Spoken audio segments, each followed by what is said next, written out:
Baik, nama saya Bambang Edi Irawan.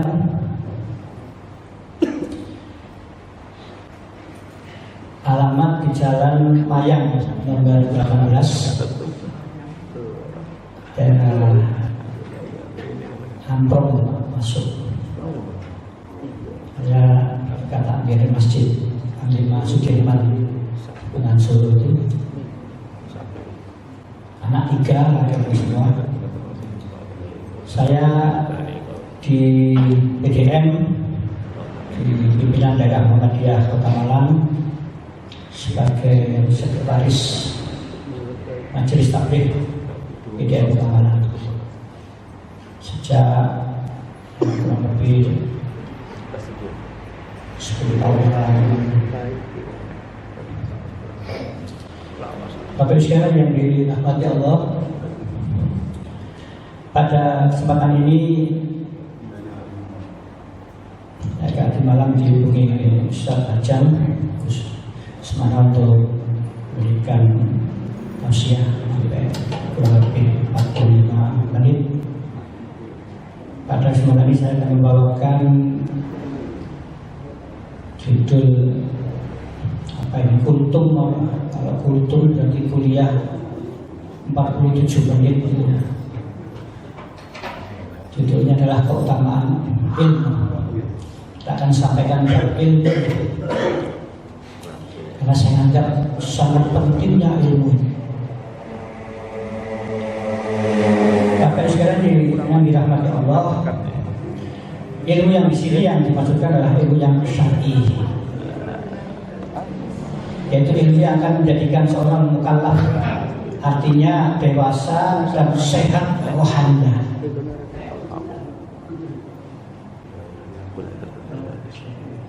Kita bisa punya ilmu, tapi tentu harus dituntut, dikejar. Tidak bisa kita ilmu datang sendiri. Ilmu juga harus ilmu yang syar'i, yang tentu ilmu ini bermanfaat bagi kita dan juga untuk lingkungan kita. Apa ada ilmu yang tidak bermanfaat? Ada. Ilmu tentang perdukunan itu ya tidak bermanfaat, merugikan orang lain. Santet itu juga ilmu, ada ilmunya.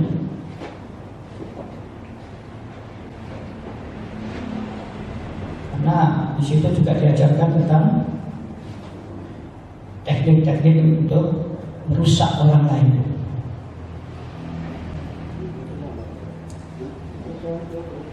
Saya pernah mengamati itu,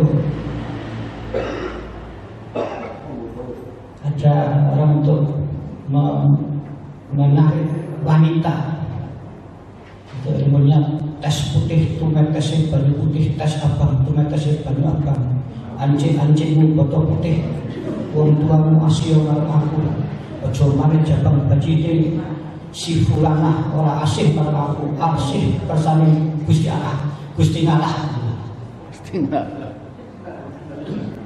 Itu kalau wanita katanya, ya saya juga tidak pernah katanya, kalau orang dibacakan itu gadis itu kan kelepek-kelepek langsung katut. Dan karena itu Bapak Ibu sekalian, kita dianjurkan oleh Allah untuk mencari ilmu yang bermanfaat. Makanya banyak berdoa, Allahumma inni as'aluka ilman nafi'an wa rizqan wasi'an wa sifatan min fadlika. Ya Allah, berikan ilmu yang bermanfaat, rezeki yang halal dan thayyibah, dan amalan yang senantiasa diterima. Bapak Ibu sekalian yang dirahmati Allah, kita hendaknya mengetahui kewajiban berupa masalah-masalah ibadah dan muamalah perbuatan, juga ilmu tentang Allah dan sifat-sifatnya. Kemudian hak apa saja yang harus dia tunaikan dalam ibadah kepadanya, mensucikannya dan berbagai perbuatan. Jadi kita harus tahu kewajiban kita, tahu haknya kita, apa kewajiban kita dan apa haknya kita.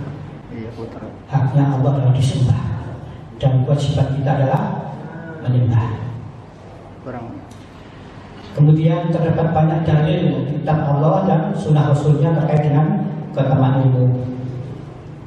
Tapi sekalian yang dirahmati oleh Allah, apa ilmu itu? Ilmu adalah kunci segala kebaikan.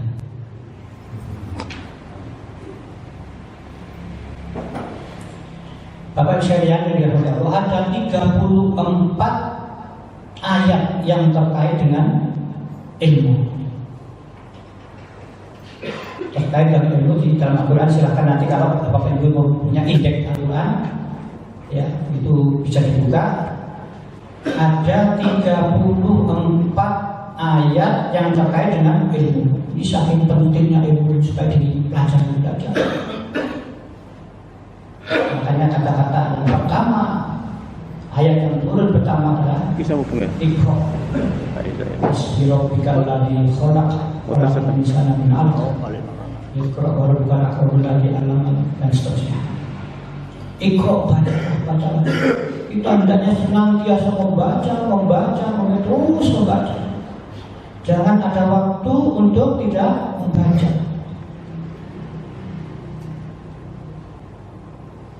Saya nggak pagi membaca, Pak, bangun tidur langsung saya baca. Baca apa? Baca WA. Ya kadang dibaca yang positif, ya monggo lah ya. Tapi setelah itu jangan lupa Al-Quran dibaca. Siapa yang akan belajar Al-Quran dengan kita semua? Usahakan satu hari minimal 1 juz. Waduh, saya keberatan sih 1 juz. Berapa mampunya? Ya kalau setengah juz itu, ya setengah juz kan. Ada tekniknya sebetulnya supaya kalau nggak merasa berat. 1 juz itu kan 10 lembar ya, kira-kira 10 lembar, ada 9 dan 10 lembar ada. 10 lembar. Kalau lah merasa keberatan, ya sebelum subuh 2 lembar, setelah subuh 2 lembar.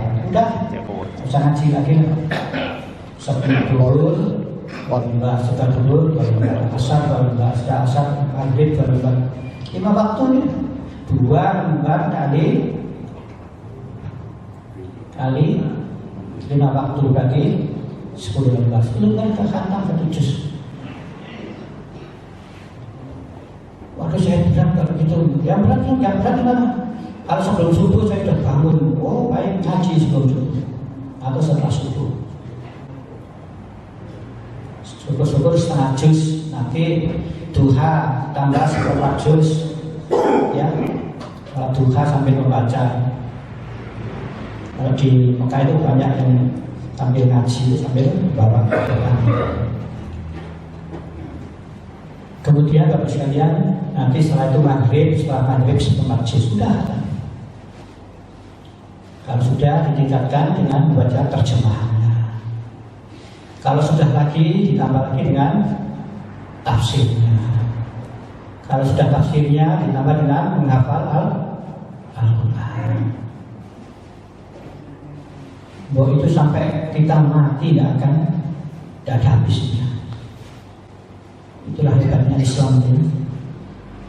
Jadi kita dibekali ilmu oleh Allah supaya kita ini senantiasa belajar terus.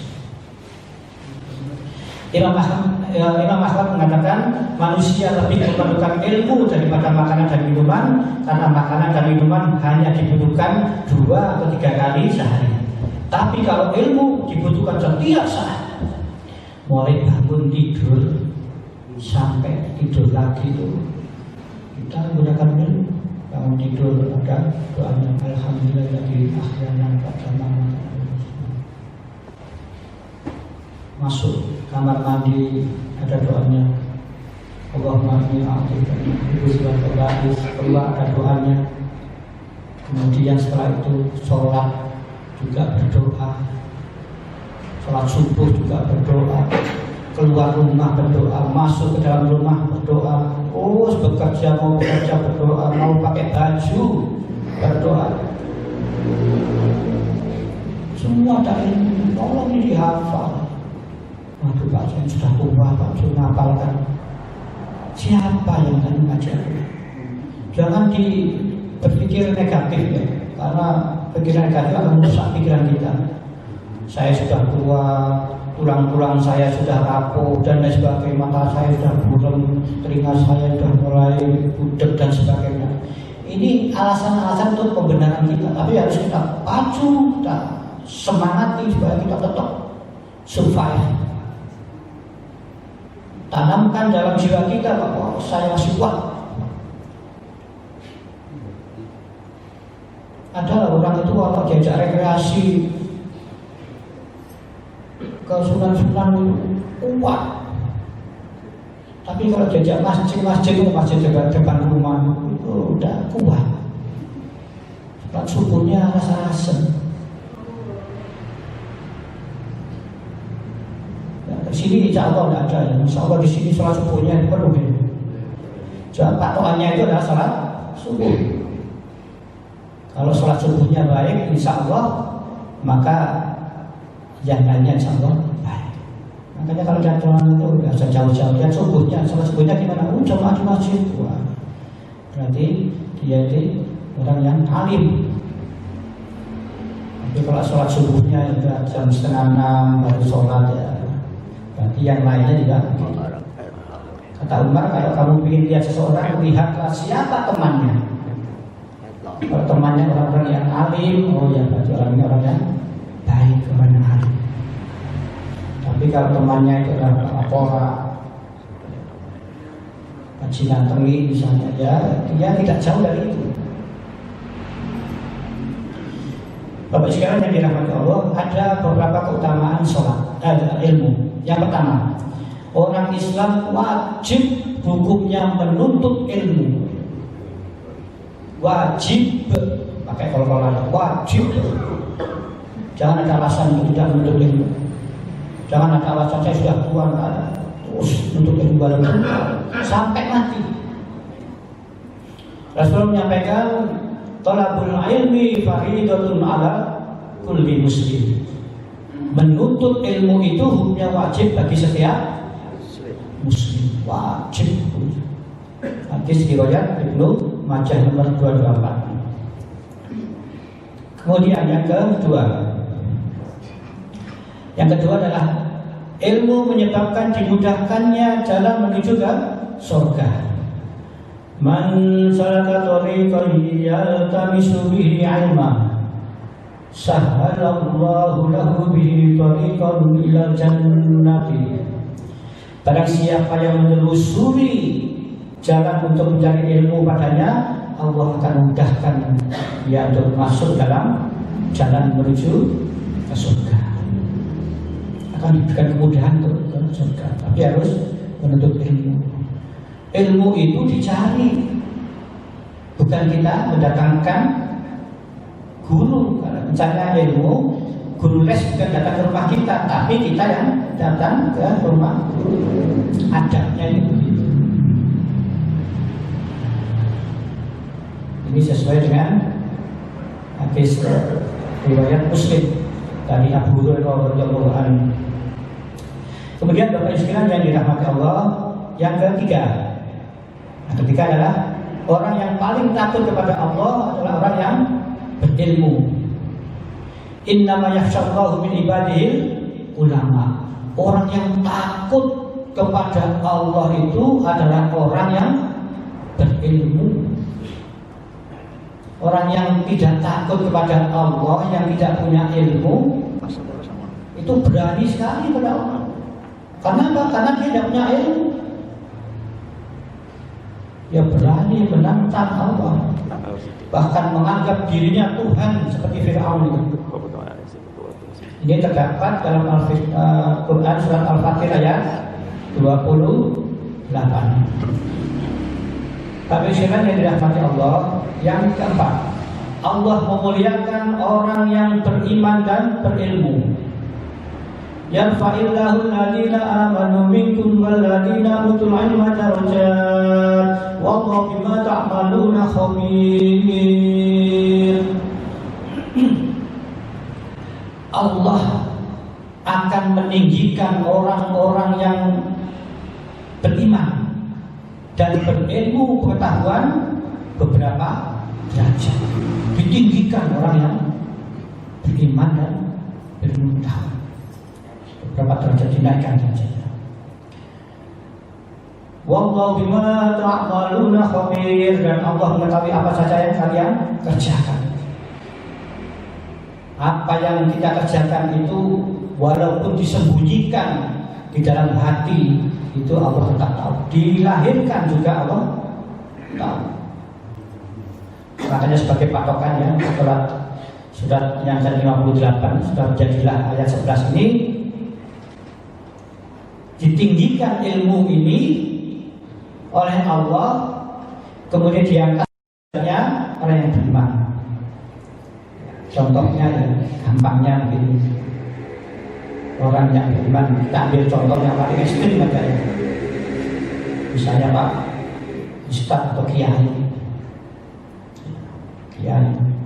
senantiasa dihormati oleh manusia. Kenapa? Karena dia berilmu. Setiap datang santrinya disalam, dicium tangannya, kakiannya, dan merasa ilmunya tinggi. Dan juga kita lihat orang yang berilmu pengetahuan. Siapa yang tidak mengenal Bapak B.J. Habibie, yang penemu teori crack itu. Teori crack itu, jadi kalau sayap, kenapa pesawat itu sering jatuh? Karena kalau naik pesawat dengan ketinggian tertentu akan terjadi keretakan. Ya biasanya di sayap, yaitu cuma diperbaiki oleh Pak B.J. Habibie. Salah satu teorinya beliau menemukan itu, maka dia mendapat royalti setiap orang yang menggunakan teori beliau. Karena ilmunya tinggi, Habibie itu kan orangnya kan pendek ya. Ya kayak saya ini agak pendek ya. Itu tapi orang-orang Jerman yang tinggi besar itu, kalau ketemu Bapak B.J. Habibie langsung tunduk, menghormat. Kenapa menghormat beliau? Beliau orang pendek.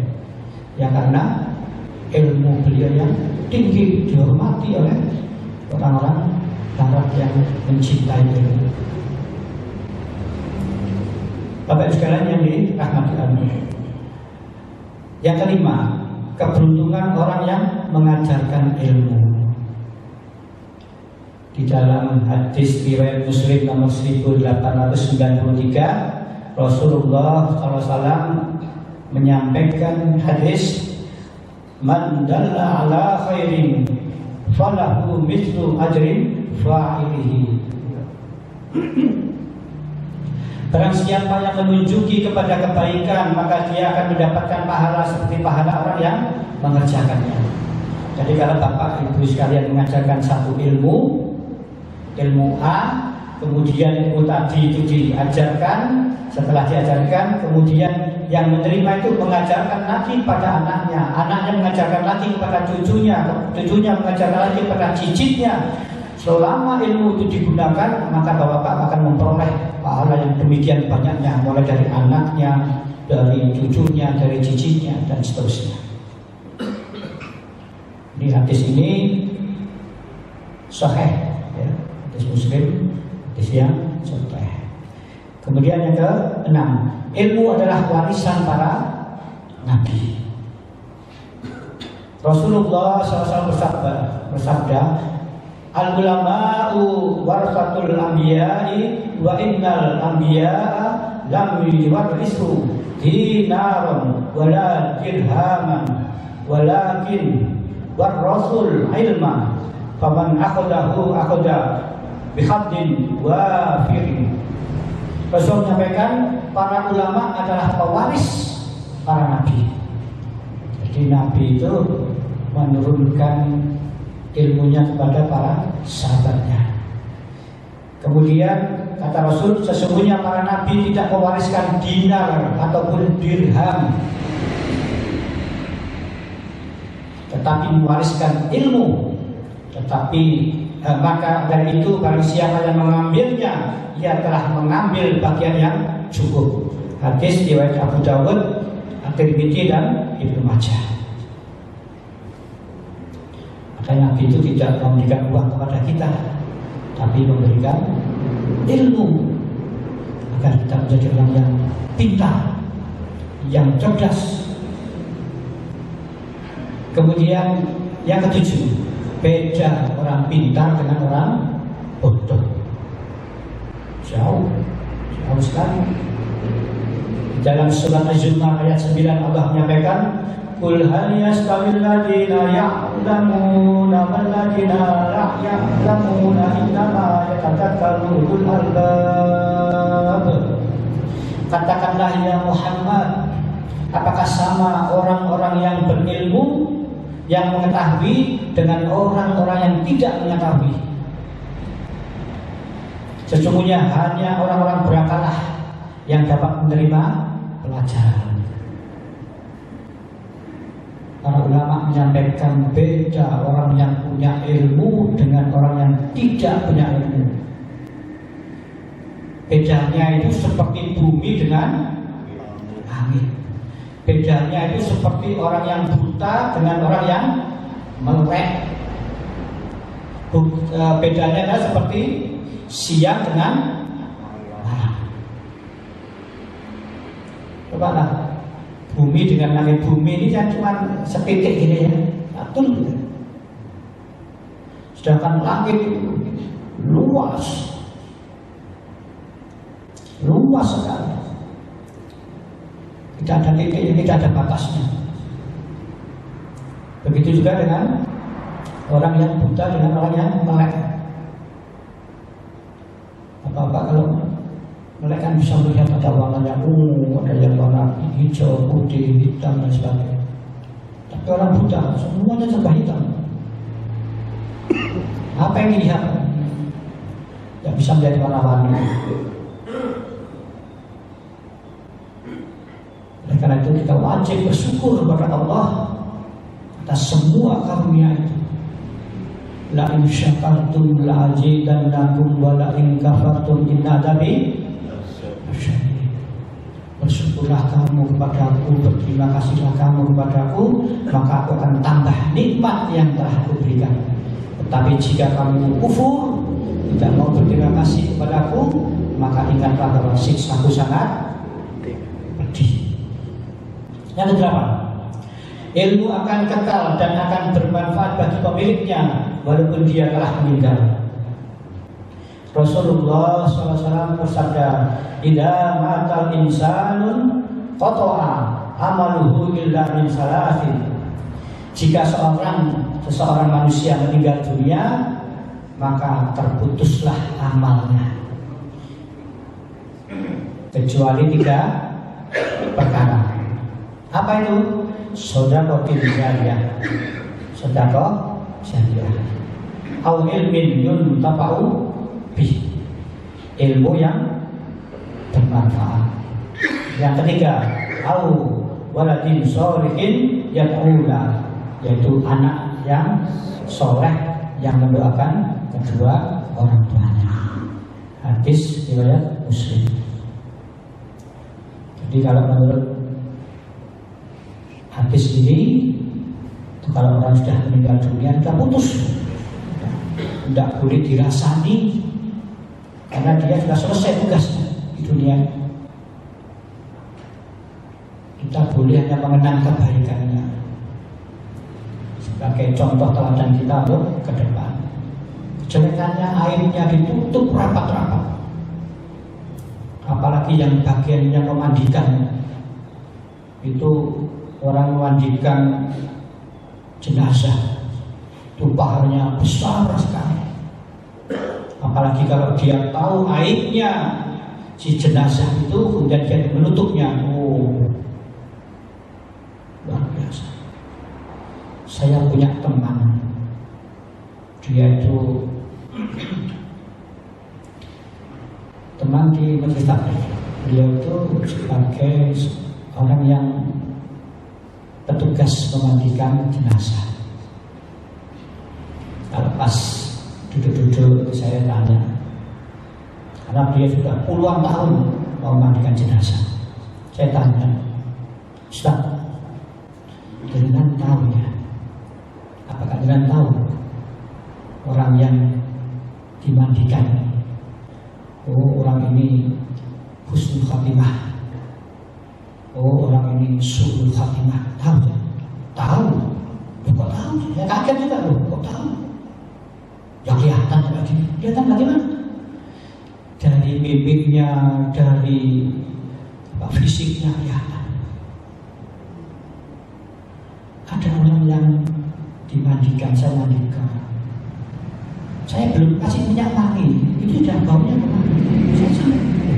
Saya belum nyiram pakai apa itu daun bidara ya, belum pakai wangi, sudah wangi. Dicium mayatnya, ternyata baunya wangi. Berarti orang ini insya Allah husnul khatimah. Ada orang yang matinya diperhatikan, orangnya yang biasanya putih ya, itu jadi gelap wajahnya.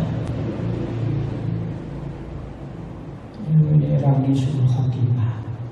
Kata beliau itu, wallahu a'lam. Ini hanya tambahan pengetahuan aja. Karena itu kalau Bapak Ibu sekalian sudah tahu aib, tolong jangan disebarluaskan. Apalagi kalau punya, oh gimana jantungnya waduh begini direk, ini tidak boleh. Tutup rapat. Ya, dipesan saja. Bapak Ibu sekalian yang dirahmati Allah, yang 9, anak Adam akan ditanya 5 perkara.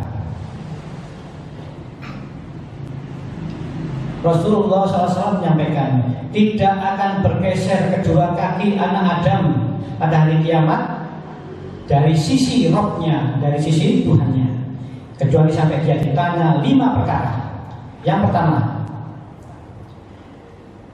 an umrihi fima afnahu wa an syababihi fima ablahu wa an malihi min aina tasabahu wa fima anfaqahu wa madza amila fima alima. Yang pertama, tentang umurnya, untuk apa dia gunakan, untuk apa dia habiskan. Apa untuk bersenang-senang aja, berfoya-foya,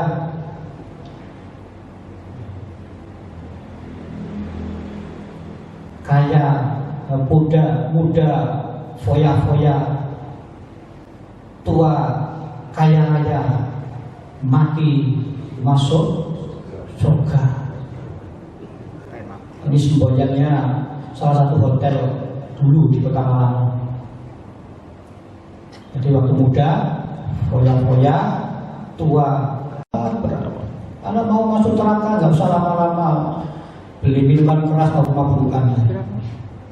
Tapi itu masuk surga, kita harus ikhlas, tawakal, tawadhu dan sebagainya. Sholat, ibadah, amal, beriman dan wa'amal sholihat, berbuat kebaikan.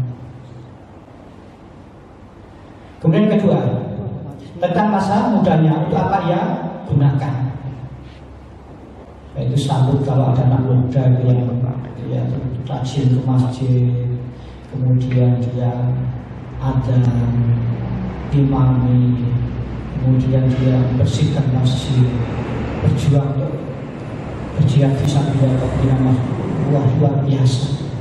Tapi kalau anak muda kemudian foya-foya, bersenang-senang, wajar namanya anak muda yang senang. Tapi kalau anak muda ini aktif di masjid, yang menjadi remaja masjid, luar biasa. Dan sekarang ini cari seperti itu sulit. Saya di masjid, saya di Bangun Sudirman, cari yang muda-muda itu, masya Allah, angin teman. Karena mereka banyak kan sibuk. Hal ataka alhaakumut takatsur, bersibuk-sibuk telah melupakan kamu hatta zurtumul maqabir, sampai masuk ke liang kubur. Ya memang ya wajar lah kalau muda foya-foya, ya wajar, artinya ya tanda petik ya wajar ya. Tapi kalau sudah tua, umurnya sudah 40 ke atas, masih foya-foya, masih bersenang-senang, masih berhura-hura, wah ini tidak benar, tidak perlu diperiksakan ke psikiater.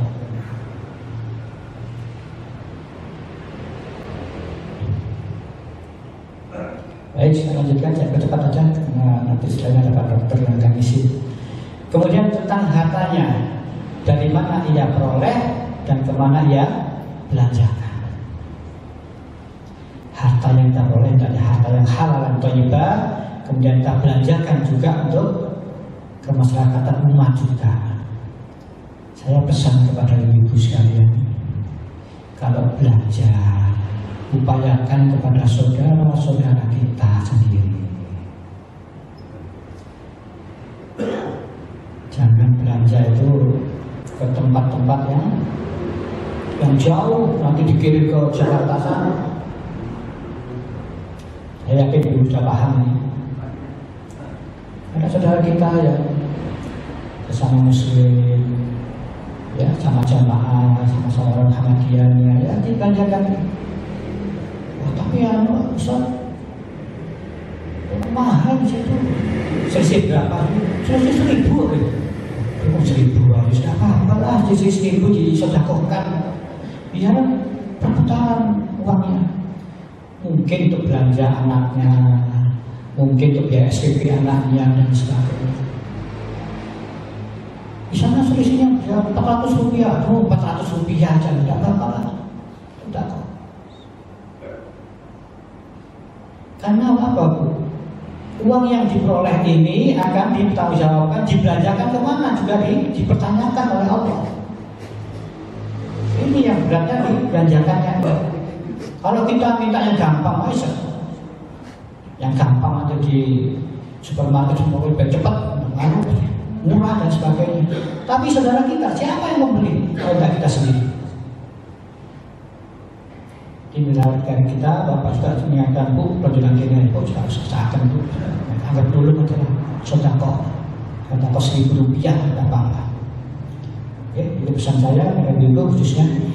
Kemudian yang keempat, untuk apa dibelanjakan? Yang kelima adalah tentang ilmunya. Masya Allah, ilmunya sesuai dengan kita ini. Apa saja yang telah ia amalkan dari ilmu yang dimilikinya. Makanya kalau punya ilmu, tidak boleh disembunyikan. Ibu bisa buat masak rawon. Misalnya Bu Bambang, masaknya rawon Bu Bambang enak. Ayo jangan belajar ke Bu Bambang. Ya ini diajarkan. Jangan terus ini rahasia nih Bu. Waduh, ini nggak boleh dirahasiakan. Rasulullah ilmu setiap dapat wahyu terus disebarkan. Kenapa kita kok merahasiakan ilmu kita? Kemudian Bapak sekalian yang ke-10. Yang 10 adalah Allah tidak memerintahkan nabinya meminta apapun selain ilmu. Dari tegas diwajibkan Allah berfirman, wa qul rabbi zidni ilma. Ya Allah tambahkanlah ilmuku. Kita sedang berdoa, Rabbi zidni ilma warzuqni fahma dan seterusnya. Kita diminta untuk menambahkan ilmunya agar senantiasa kita pintar. Bapak sekalian yang dirahmati Allah, Nabi Musa juga perlu menuntut ilmu. Pernah baginda Nabi Musa ini ditanya oleh pengikutnya, wahai Nabi Musa, siapakah di dunia ini orang yang paling pintar? Nabi Musa mengatakan yang paling pintar ya saya ini. Tidak ada orang yang pintar dari saya.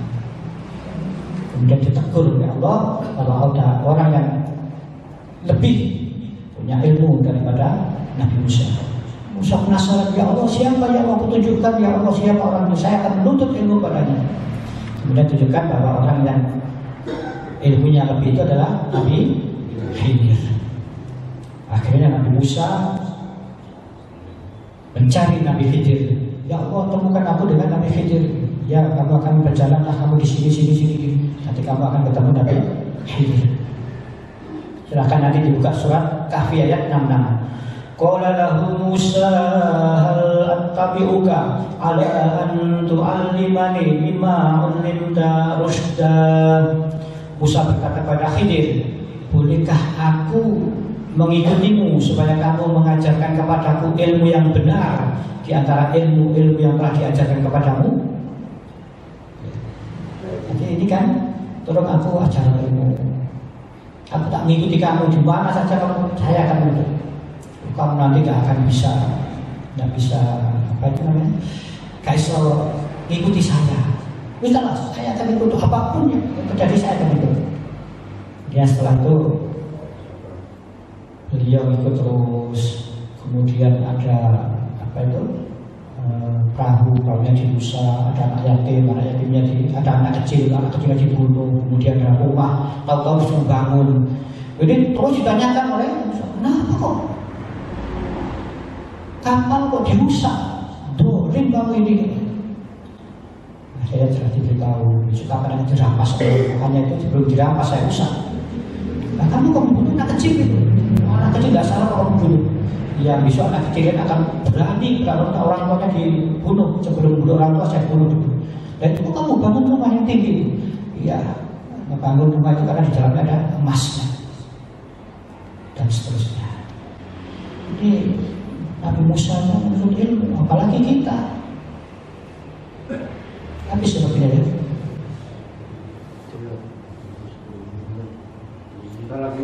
Ya, lanjut ya. Ada kering cara gue.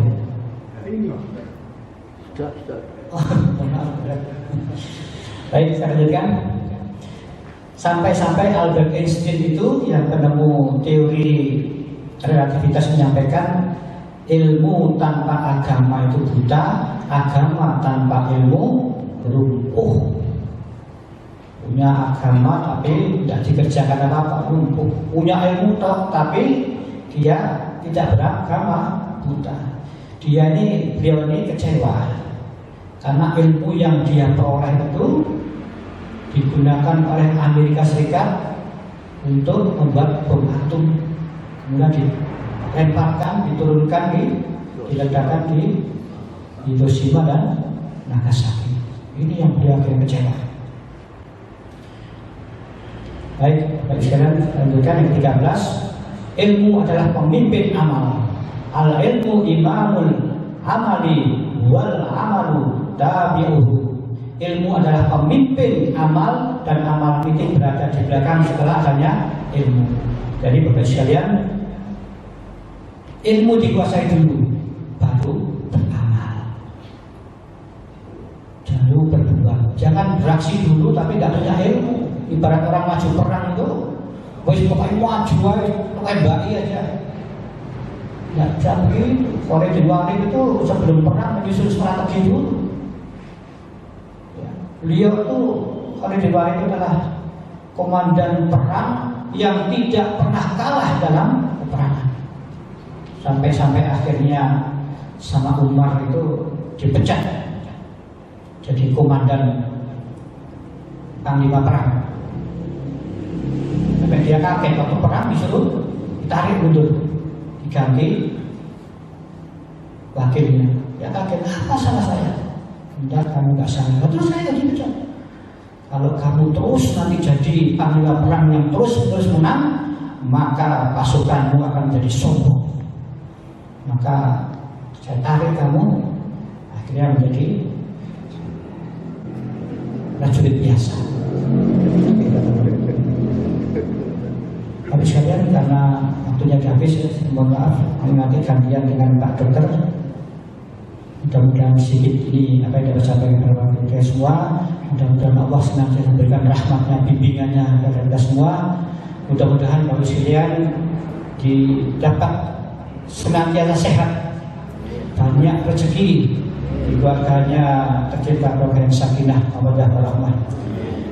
Mari kita doa sejenak. A'udzubillahi minasyaitonir rajim. Bismillahirrahmanirrahim. Alhamdulillah fi ni'mah wa yudafi majidah.